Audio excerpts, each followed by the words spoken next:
Я думаю, это привлечет большое внимание именно молодежи, потому что это интересно, это современно и это ново для нас всех.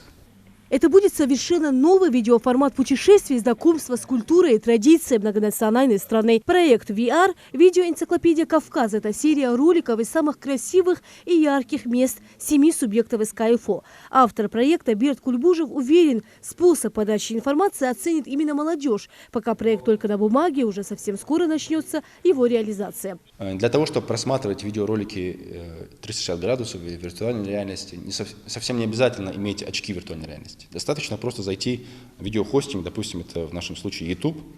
Я вам покажу сейчас наглядно. Допустим, напишем Эрмитаж 360 градусов. Вот мы его поставили. И теперь мы можем просто двигать телефоном и полностью осмотреться, что происходит в местности. Понимаете? Проект VR «Видеоэнциклопедия Кавказа» авторы защищали через онлайн-площадку Всероссийского грантового конкурса Росмолодежи. В материале Берт Кульбужев подробно расписал свою идею, и по результатам голосов проект получил единогласную грантовую поддержку от Росмолодежи. Решили, что соберем 6 человек из числа ингушей, среди которых будет и видеограф, и историк, и межэтнический журналист, и технический директор. И в итоге мы, собравшись 6 человек, поедем по 7 регионам Северо-Кавказского федерального округа. В одном регионе мы снимаем 3 достопримечательности. По 1 минуте на каждую достопримечательность. То есть в итоге 3-минутный видеоролик.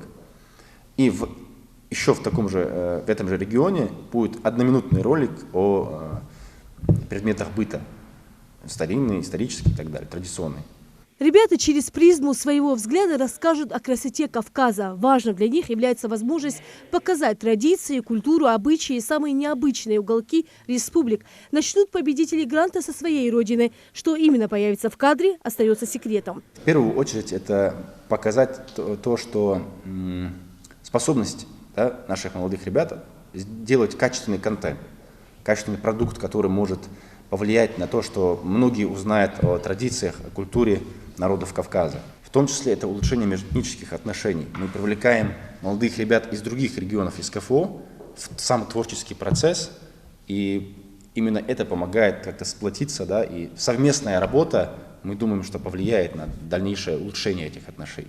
Комитет по делам молодежи помогает ребятам на всех этапах реализации проекта. Грантовая помощь – это федеральные средства, поэтому важна качественная реализация идеи. Комитет сопровождает грантополучателей на всех этапах работы над проектами. Если в случае с Бердом он уже умелый участник конкурсов, сам может хорошо расписать и грамотно сделать проект. То есть есть много ребят, для кого это впервые, им нужно учиться, и они могут обращаться в наш комитет. Мы постоянно проводим специальные тренинги, федеральные и региональные эксперты работают с такими ребятами, начинающими, обучают, помогают им заполнить их первые заявки. А после этого мы также сопровождаем этих ребят на этапе защиты. К реализации проекта грантополучатели приступят уже в следующем году. Они намерены посетить 7 регионов Северокавказского федерального округа. А видеоролики позже будут доступны всем пользователям YouTube. Лена Сычоева, Ахмед Горбаков, Новости 24.